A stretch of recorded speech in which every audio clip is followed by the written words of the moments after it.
So welcome to the updated version of Should I Buy or Sell in San Diego in 2019. This is also, we can just call it the San Diego Market Report.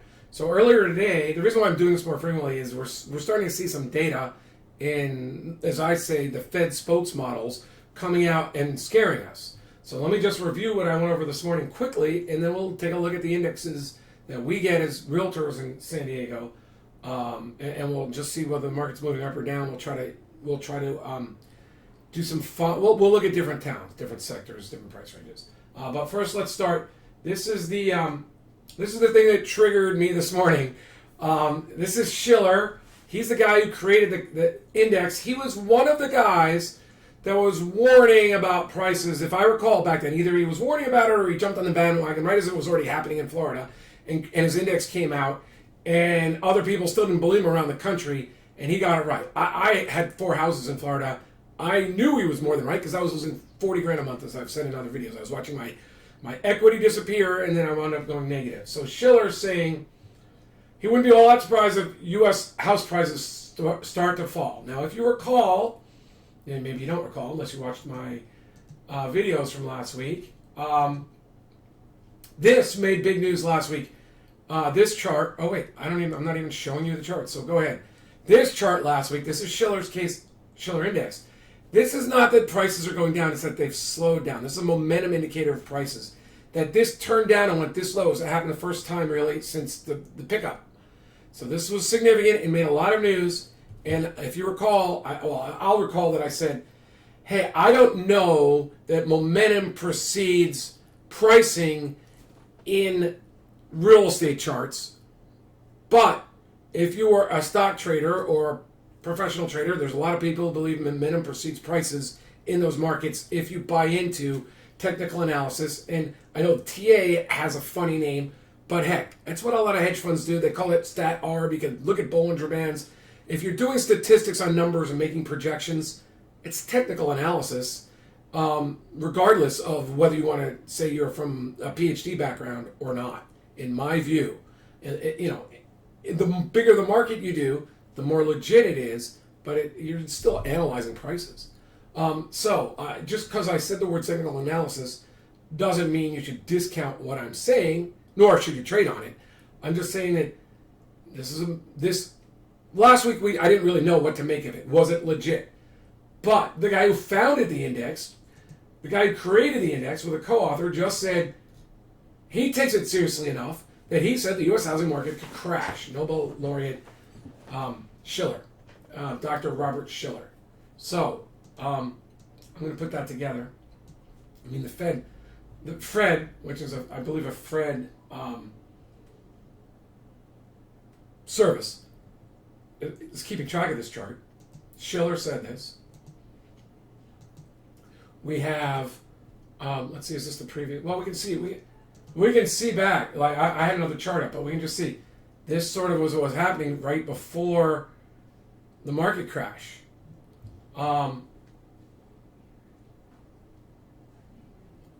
We'll spend more time with this index in the future because I'm going to get to San Diego now.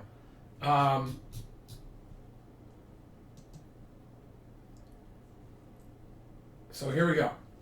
This is, as I said this morning, this is San Diego. We're going to look at inventory projected. This is homes on the market versus homes in pending homes that are under contract versus homes for sale, and it's projecting out that there's a 2.5 month, between 2 and 2.5 months supply of homes. That's the seller's market. So it's still, if you're selling your home, it's still a good time. Maybe you're seeing that as a trend. Maybe it's not enough data to project that, prices that, it's just not, you really legit can't say what's going to happen. You can look at back this year, it went up. In 2018, it went up, then it pulled back, and then it went up. Now it's pulling back, so it's sort of cyclical. Are we doing worse than the cycles? Remains to be seen. Median price per square foot went up in 2019. It's still looking all right, and it recovered for San Diego overall all the way back up and then more. Now I know from doing these videos, if we can analyze different towns, let's take a look at La Jolla. We'll call La Jolla a good proxy for the high end, and we know we're getting a lot of data that the high end is slowing down in a lot of areas, and the average price per square foot median in La Jolla is started going up, went down. It's been choppy. I would say it's not looking great.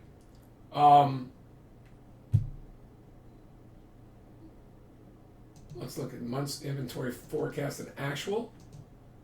Well, that's looking all right. Now let's take a look at the real high end of the market. Amazing. So there's some. How many sales are we talking about here?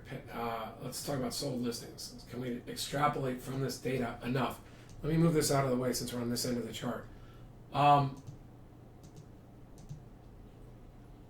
Sold listings. So okay. So we don't have enough data. We don't have enough. There's not enough to go on. We're talking 1, 2, 3, or 4 sales in that price range. This might be a little better. Let's go Rancho Santa Fe. First, I want to see how many sold listings we're talking about. Guys, Santa Fe. Rancho Santa Fe is it's not really wanting to give me this data. Rancho Santa Fe. Must have spelled Santee or something. So we're looking at some sales. This is probably a little more reasonable to take a look at. So it's chopping around. There's not much in there of that size. We'll just go all sizes. It's chopping around on the sold listings. Months inventory is climbing.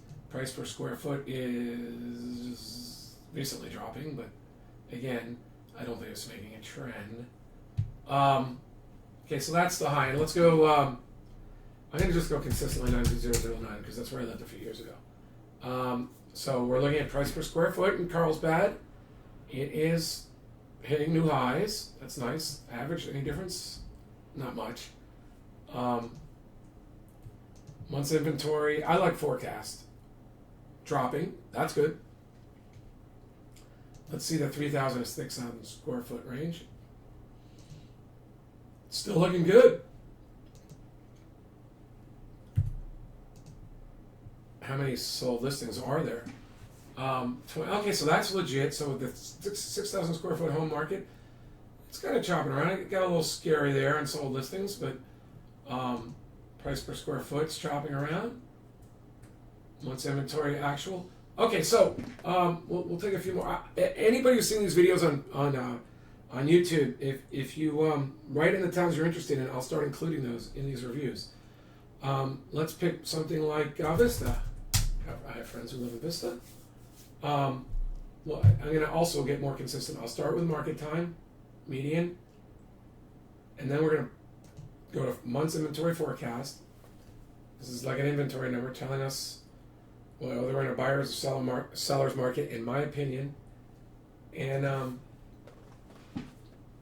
that can't be right. Let's go Vista. 18 months supply of homes in Vista, California. This cannot be Vista, California. Vista, CA. Let's go community. No, VISTA.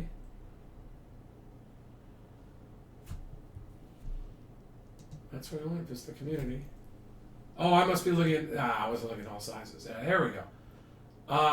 2 months supply, seller's market, by my definitions, and I think most people would, you might quarrel about whether it's 6, 7, 8, 9 months to a year, depending on experience, really. But I think almost everyone would tell you 2 to 3 months inventory is definitely a seller's market. I don't know anyone who would argue with that. Price per square foot is a little worrying there. That's significant. This was February 2019, and we're down below 300. Wow. So let me just see what's Oceanside looking at like now.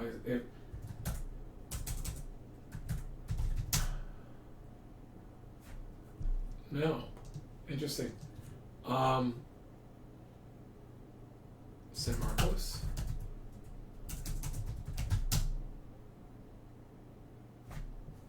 Nice.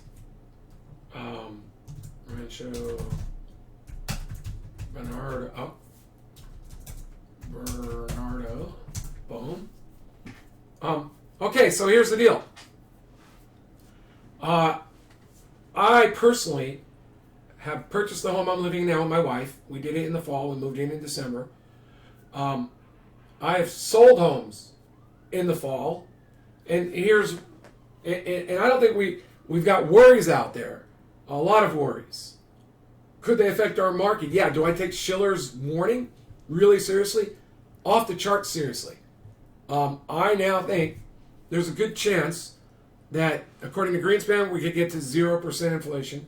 So why is he saying that? Because mortgage rates are going to probably have to drop to support the real estate market. If Shiller's saying it could drop, and Greenspan's warning about 0% interest rates, when just a few months ago the spokesmodels were mostly saying don't listen to Trump, because Trump's been harping on this for a long time. I think he was aware that data was showing his tax cuts were not really, they didn't really impact the people they were supposed to impact. Ryan and the other people were talking about helping the middle class, but we realized it was just for the investor class. And it did bump the economy at first, but it started slowing down. Trump must have been on this 6-8 months ago, harping, really haranguing the Fed. The Fed saying, "Oh, we're independent." Well, of course you are. You get to make trillions of dollars on your own without asking anybody, and you inflate your assets by trillions of dollars with money you just deposit into people's accounts with a computer key click. So yeah, you're independent. You make money whenever you want. But they also impact our economy. And Trump's been hammering them, and they were like, no, and then they cut rates. Now there's something in the news today, they could be cutting rates again. Greenspan's warning about zero interest rates. Shiller's talking about a home collapse. But then to the opposite side, Donnelly, the former New York Fed, and they're probably the most important Fed, said that he's advising the Fed not to help out Trump, not to help out the economy. Let it get wounded or hurt so that Trump doesn't get elected, so he can't keep jamming the Chinese on these trade deals, which are probably hurting agriculture, but in the long run, the theory is that it'll help Americans because they're so protectionist overseas. So we've got a lot of these cross currents. We've got a market in San Diego that might be showing little indications, but there's always some small indications of slowdowns. I don't think we're necessarily seeing it right now. The spring and the summer were looking pretty good by these indicators. I'll look for more and bring them up if I see them. My mindset is I'm going to get UpsideDownRealEstate.com back on the market. It's my URL. And once made me over $1 million. I sold many homes and referred out many people all over the country. And when I finally had a good person in my law office, we did a lot of short sale negotiation because I was doing it, but I was taking up all my time. And then Phil Mills' wife, Emily, was just fantastic at it. And I had a huge business based on that. I'm getting the website ready because these people, I take the spokesmodels seriously, and they're all soon to be lining up on we have problems except for Donnelly. Or maybe saying, go ahead, you make problems, so maybe that's the excuse for the Fed. They're doing it to shaft Trump when maybe they've lost control, and that's what they're worried about. But watch the spokesmodels. I will be.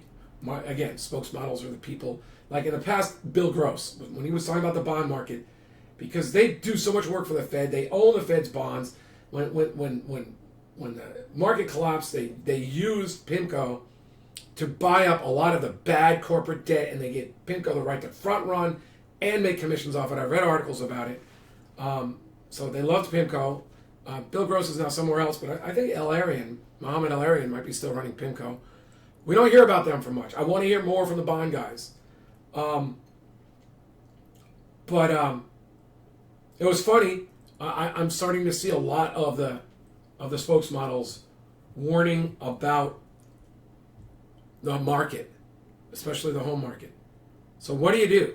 Well, I think if you can, like with stocks, it's nice. You'd sell half, or you try to pair trade. You'd have strong stocks and weak stocks, and maybe pair them. So you try to go more neutral. You get benefits of an up market, benefits of down market. It's very easy to say. It's very hard to do. I understand it. but houses are less liquid, plus a lot of people live in them.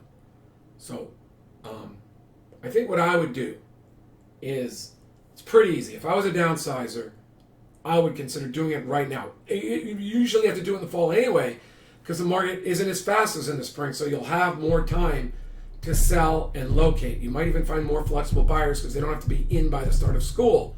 Now it's in by the holidays for a lot of people, and even then that doesn't matter that much. If you're working with me, there's also, you can talk about, if it's right over the holidays, you say, well, if you work with me, we'll buy you a cruise for a week or two while you're in transition, as long as the lenders approve of it, because you don't want to violate RESPA. But there's all sorts of ways we can help you locate the home. We can help you locate without even going on the MLS. You can control the situation a lot better. Stay off the MLS, or at least don't be a compensating buyer fees. Sell your home, see what the market will bear. If you get the price levels you like, then you pick out your strongest buyers and say, hey, can you give us some flexibility with respect to locating another home? It should be easy. Look, there's all these homes for sale right now, and they don't have offers at the moment. So if we go to contract, just give us 2 weeks to go to contract on the buy side, or whatever it is. And that way, you might be, let's say you've got a few $100,000 equity in your home here. Let's say you can either, and interest rates are going down, so you might be able to bank $200,000, because you already had a deposit of 20% down. Use that money to purchase a new home at lower rates, and now you've downsized, and you get to put some money in the bank. We can talk to you about the tax consequences. If you haven't been renting out the home, because then you have to worry about depreciation, you can look at, if you've lived in the house for 2 of the last 5 years, as a couple, you can bank $500,000. Again, I'm going to look this up at the time we're talking, but this is what I used to be able to talk to people about, because I'm an attorney. And if it's just you, it's $250,000. But you could bank some of your equity as you also pull your deposit back out. You could put that into your new downsized home, and you can take some money off the table and still be in a house. And now's a perfect time to do it, in my opinion, because it's the fall. And if you're legging in, it's unlikely. I hate to do this. It's unlikely you'll see rapid appreciation in the buy side of your situation between now and January, unless interest rates get super, super low really fast, like they go to 0 tomorrow.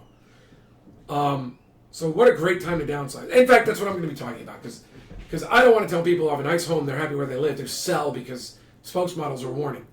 But if you're thinking about it, perfect time to take some money off the table, and great time to downsize. I'm going to talk about that more in the future, and I'm going to keep updated on these housing reports pretty frequently. And every time I see a spokesmodel say something significant, I will be talking about it. So stay tuned, subscribe, and if you need help with any decision makings, go to winnerscheck.com right now. If the video doesn't apply to you, you can just click and set up a free consult, and I'll talk to you about it. I'll talk to you how we can help you sell your home, save commissions. We will refer your home and share the referral fee. We can make this. You can preserve a lot of your equity, because I want to help people. And if I'm not actually doing the real estate work, I'm advising. It's awesome, right? I've done this before. So I used to have it. It was called the Transaction Management Program, and I actually either just charge people $2,700 straight up. A lot of people didn't want referral fees at the time, but if you prefer not to pay me, we can refer it out. I'll take some of the referral fee and give you the rest.